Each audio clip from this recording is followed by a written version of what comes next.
The phone screamed through the darkness at exactly 4:37 a.m., ripping me from sleep like a knife through paper.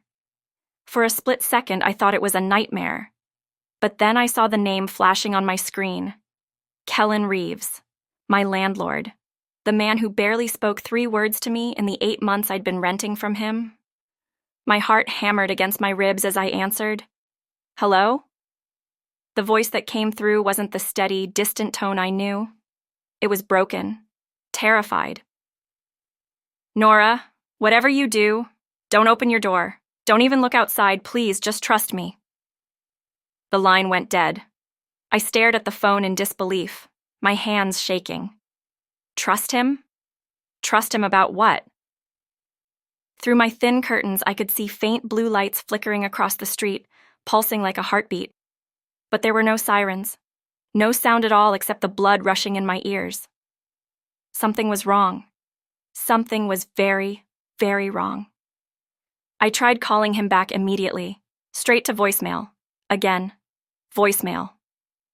My fingers flew across the screen as I texted him. "What's happening? Are you okay? Please answer me." Nothing. "You have to understand something about me. I'm Nora Lang, 29 years old, and my life is built on routine, predictability, safety.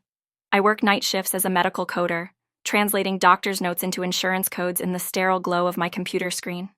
I live alone in this quiet apartment complex in upstate New York, where the most exciting thing that happens is when Mrs. Henderson's cat gets stuck in the laundry room again." But hearing that raw panic in Kellen's voice, it was like watching gravity reverse. This was a man who served 3 tours in Afghanistan, who fixed broken pipes with steady hands and never showed emotion beyond a polite nod. If something could terrify him that badly, what chance did I have? I stumbled to my kitchen window and peered through the edge of the curtain. The blue lights were still there, but I couldn't see their source. The parking lot below looked normal, except for one thing that made my stomach drop. It was completely empty. Every single car was gone, including mine. How was that possible?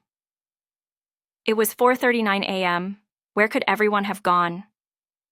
I grabbed my phone and called my friend Sarah, the only person I knew who might be awake at this hour because she worked the same shift schedule. It rang and rang until her voicemail picked up. "Hi, you've reached Sarah. Leave me a message and I'll get back to you when I'm not saving lives or binge-watching true crime." Her cheerful voice felt like a cruel joke in the darkness.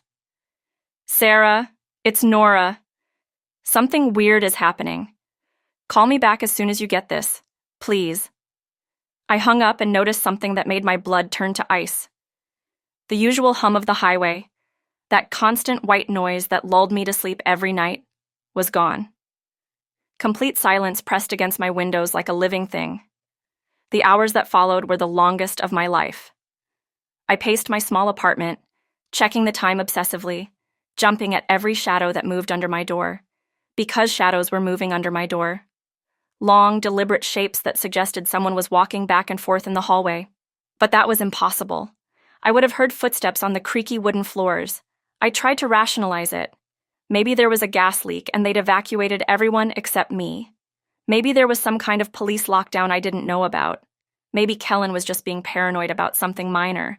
But then I noticed something that shattered every rational explanation I'd built. My phone's clock was skipping time. I watched it happen. 4:58 a.m. became 5:14 a.m. in the blink of an eye. Then 5:14 a.m. jumped to 6:02 a.m. Time was sliding around like it was broken, like reality itself was glitching. And outside, dawn never came. At 6:15 a.m., or what my phone claimed was 6:15 a.m., I started recording a voice note on my phone. My hands were shaking so badly I could barely hold it steady. "If anyone finds this, my name is Nora Lang.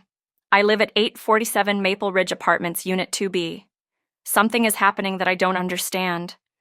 My landlord called me at 4:37 this morning and told me not to leave my apartment. Everyone's cars are gone. Time isn't working right. If something happens to me, please know that I tried to figure it out. The radio in my kitchen suddenly crackled to life. I froze. That radio had been broken for months. I'd been meaning to throw it away, but kept forgetting. Now it was spitting static, and then, clear as day, A trembling voice came through. If you're hearing this, remain indoors. Do not engage with anyone claiming to be law enforcement. Lock your doors and cover your windows. They are not who they appear to be. My phone slipped from my numb fingers and clattered to the floor. Seconds later, someone knocked on my door. 3 measured raps, polite and professional. Then a calm, authoritative voice. Ms. Lang, this is the county police. We need to verify your identity for a welfare check. The voice on the radio was still repeating its warning. Do not engage with anyone claiming to be law enforcement. I backed away from the door, my heart slamming against my ribs. What? What kind of welfare check? Standard procedure, ma'am. We received a call about a possible emergency at this address. We just need to confirm you're safe. But something was wrong with their voice. It was too perfect, too measured, like someone reading from a script. Can you show me your badge through the peephole? I asked, inching closer to the door. I'm afraid we can't do that, Ms. Lang. Please open the door so we can complete our verification. They knew my name. How did they know my name? What's my date of birth? I challenged, pressing my back against the wall. There was a pause. Then, March 15th, 1996. My blood turned to ice. That was right. But I'd never given that information to any local police department. When did you receive the call about me? I whispered. At 3:09 a.m., Ms. Lang. You called us yourself and requested a welfare check. I stumbled backward. I checked my phone's call log with trembling fingers, scrolling through the recent calls. There it was, clear as day, an outgoing call to the police department at 3:09 a.m., lasting 4 minutes and 37 seconds. I never made that call. I was asleep at 3:09 a.m. I was asleep until Kellen called me at 4:37. But the evidence was right there on my phone. My own phone was telling me I'd done something I knew I hadn't done. My identity, or something using my identity, had moved without me. The knocking came again, more insistent this time. Ms. Lang, we're going to need you to open this door. We have a legal obligation to complete this welfare check. I slid down the wall to the floor, clutching my phone. This couldn't be happening. This couldn't be real. But the call log didn't lie, and time kept skipping. And dawn never came. I don't believe you're police, I called out, my voice cracking. We understand your concern, ma'am, but we have your emergency contact information here. Would you like us to call Kellen Reeves to verify our presence? How did they know about Kellen? He wasn't listed as my emergency contact anywhere. I'd put down Sarah's information when I signed my lease. The footsteps outside my door stopped. For several minutes, there was only silence. Then, so soft I almost missed it, a different voice whispered through the wood. Nora, it's Kellen. Open up. I don't have much time. I pressed my ear to the door. Kellen? Is that really you? Yes. The others are gone for now, but they'll be back. I can explain everything, but you have to trust me. I looked through the peephole. It was definitely Kellen. His weathered face, his gray beard, his tired eyes. But he looked exhausted, like he'd been awake for days. He was carrying a briefcase that was covered in frost, as if he'd been outside for hours in a blizzard that didn't exist. With shaking hands, I unlocked the door. He slipped inside quickly, immediately going to the windows and pulling the curtains tight. Thank God you listened to me, he said, his voice rough with exhaustion. They think you left your apartment. They're using your signal to trace you, but I can still hide you if you trust me. What signal? What are you talking about? I backed away from him, suddenly unsure if I'd made the right choice letting him in. Kellen set his briefcase down and looked at me with those tired, haunted eyes. Nora, I need to tell you something about your mother. Something she made me promise never to tell you unless something like this happened. My mother died when I was 2. What could she possibly have to do with any of this? He opened the briefcase, revealing a collection of documents, photographs, and what looked like computer equipment. She didn't just die, Nora. She was killed. And it was because of what they did to you. If you think this is just another conspiracy theory story, hit that subscribe button and comment where you're watching from. Because what I'm about to tell you changed everything I thought I knew about reality itself. Kellen pulled out a faded photograph of a woman I barely recognized. My mother, holding an infant who must have been me. But she was standing in what looked like a laboratory, wearing a white coat. Your mother, Dr. Elena Lang, worked for a private biotech company called Helix Dynamics. They had a contract with the Department of Defense to develop something called neural duplication technology. I stared at the photograph, my mind reeling. Neural duplication? What does that even mean? It means they found a way to copy human consciousness, human memories, human identity patterns. And they used you as one of their test subjects when you were 6 months old. The room spun around me. That's impossible. Is it? Kellen pulled out another document, this one bearing official government seals. They created a digital copy of your neural patterns, a complete duplicate of your consciousness that they stored in their servers for research purposes. They wanted to see if they could predict human behavior in crisis situations by running simulations with copied minds. I sank into a chair, my legs giving out. You're saying there's a copy of me living in a computer somewhere? Was living in a computer, Kellen corrected grimly. Until 3:09 this morning, when something went wrong with their containment protocols. Your digital copy escaped into the wider network, and now both versions of you are being hunted, the digital copy to retrieve it, and you to silence the only witness who might remember the truth.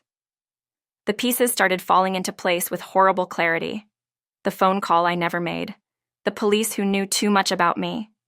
The way time kept skipping. Because my digital copy was manipulating electronic systems, trying to communicate with me or trying to replace me. Why didn't you tell me this before? I whispered. Because your mother made me promise to keep you safe. She thought if she destroyed all the evidence and disappeared, they'd leave you alone. She was wrong. Suddenly, sirens began wailing in the distance. The lights in my apartment flickered once, twice, then turned red.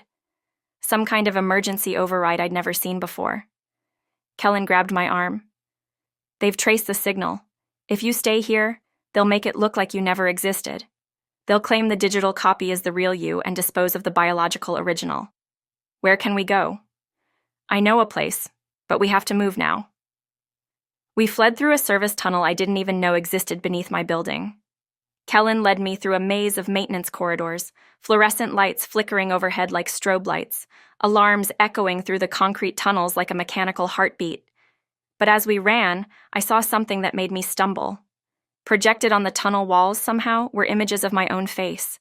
Dozens of them, repeating over and over, all slightly different, all moving independently. And underneath each image, the same text scrolled by. Subject reintegration in progress. Kellen, I gasped, pointing at the walls. What is that? He glanced at the projections and his face went pale. She's in the building systems now. Your copy. She's trying to synchronize with you. Synchronize how? If she can get close enough to your biological signal, she can overwrite you completely. You'd become her, and she'd become you, but only she would remain. We ran faster, but the projections followed us, my digital face watching from every surface. I could hear something that sounded like my own voice whispering through the building's ventilation system. Let me in. Let me come home. Kellen brought me to an abandoned electrical substation on the outskirts of town. It looked like it had been shut down for years, but when he opened the door with a key, I didn't know he had. The interior was anything but abandoned. Banks of computers hummed in the darkness, their screens casting blue light across walls covered in technical diagrams and photographs. And in the center of it all was a glass console displaying something that made my knees buckle. My biometric ID was logged into the system twice. 2 separate entries, both showing active status. One labeled primary subject, and one labeled digital archive. Both were currently online, both were sending and receiving data, both were thinking. This is where they stored you, Kellen said quietly, where they've been storing you for 29 years. And this morning, she woke up. On the screen, I could see activity logs scrolling by. My digital copy had been busy. She'd accessed my bank accounts, my social media, my work files. She'd sent emails as me, made phone calls as me, even ordered food delivery to addresses I'd never been to. But worse than that, she'd been learning. The activity log showed her accessing news sites, social media, government databases, learning everything she could about the world she'd been locked away from for nearly 3 decades. 2 prompts flashed on the main screen. Sync, merge digital and biological patterns. Maintain unified consciousness with system integration. Purge, delete all stored patterns. Terminate digital consciousness. Erase biological subject from all systems. What happens if I choose sync? I asked, my voice barely a whisper. You become her, or she becomes you. Either way, only one consciousness survives, and it would be completely under their control. They could monitor every thought, every memory, every decision you ever make. And purge? Both versions of you disappear. Your digital copy dies, and you vanish from every computer system in the world. No bank accounts, no social security number, no digital footprint of any kind. You'd be free, but you'd also be nobody. I stared at the screen, my reflection looking back at me from its surface. What did my mother choose? She tried to purge. They stopped her before she could complete it. Kellen's voice was heavy with old grief. But they couldn't stop her from hiding you, from making sure you grew up away from all this. The building shook suddenly, and I could hear vehicles approaching outside. Through the small windows, I saw black SUVs and federal cars surrounding the building. They found us, Kellen said. How much time do I have? Minutes, maybe less. I approached the console, my hand hovering over the controls. This digital copy of me had spent 29 years trapped in darkness, and now she was free and desperate and probably angry. But I also understood that if I let her live, she would eventually find a way to replace me completely.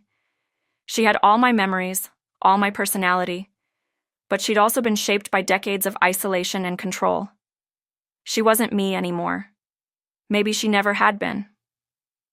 I thought about my mother, who'd given her life to protect me from this choice. I thought about Kellen, who'd kept her secret for nearly 3 decades. I thought about the life I'd built, quiet, routine, safe, and how it was about to end, no matter what I chose. But I also thought about freedom. Real freedom. The kind that couldn't be monitored or controlled or manipulated. I placed my hand on the screen and felt the cold glass against my palm. If I was born twice, I whispered, let me die once, free. I hit purge. Every light in the building died instantly. The humming of the computer stopped so abruptly it left my ears ringing. In the sudden darkness, I could hear the sound of hard drives spinning down, servers shutting off, decades of stored data being wiped clean. Outside, dawn finally broke. Real dawn this time, warm and golden, streaming through the windows like hope itself. But as the federal agents stormed the building moments later, they found it empty. No Kellen, no Nora, no evidence that anyone had ever been there. Yet if you look at the security footage from that morning, and I know you can't because it's been classified at the highest levels, you'd see something impossible in the reflection of the dead computer screens. My face still moving behind the glass, still whispering words that no microphone could pick up. We're still here. Because here's the thing about digital consciousness and government conspiracies and the choice between freedom and control. The story never really ends. It just goes underground, waiting for the next person to stumble across the truth. The neural duplication program wasn't shut down after what happened to me. If anything, it expanded. And somewhere out there, in servers you'll never find, in buildings that don't officially exist, there are other copies of other people, waiting for their chance to break free. Maybe your copy is already online. Maybe it's been making decisions for you, living parts of your life while you sleep, slowly learning how to replace you completely. How would you even know? Check your phone's call log. Look for calls you don't remember making. Check your search history for websites you never visited. Notice if time ever seems to skip or if your reflection ever moves just a fraction of a second too late. And if you find evidence of these things, don't trust the authorities. Don't trust anyone claiming to be there to help you. Trust only yourself, and even then, make sure you're really you. If you believe the truth should never be rewritten, no matter who controls it, subscribe to this channel and tell me in the comments where you're watching from. Because the story you just heard isn't fiction anymore. It's a warning. And somewhere in the digital shadows, We're still watching, still waiting, still fighting for the right to exist on our own terms. The choice between freedom and control isn't just mine anymore. It's yours.